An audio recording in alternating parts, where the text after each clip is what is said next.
شور د اباسین هم په کراره ودرېدلی و. ژوند د خاموشۍ په داسې لاره ودرېدلی و.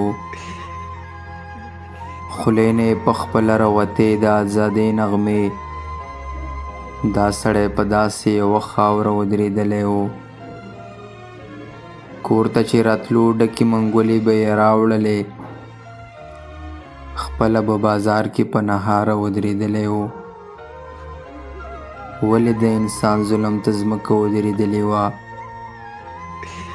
ولې د انسان ظلم ته ځمکه ودرېدلې وه؟ څه له پرې اسمان پروردګاره ودرېدلی و. بیا د زنځیرونو کې سندرې تړل شوي وې.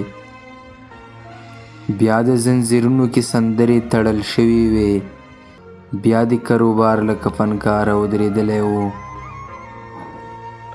مخ به یې له تانه سمندره اړولو نه. مخ به یې له تانه سمندره اړولو نه. تاله به اتل د څه دپاره ودرېدلی و. تاله به اتل د څه دپاره ودرېدلی و. د اتل افغان صاحب دغه غزل په پښتنه مینه ټول پښتون ولس ته ډالۍ.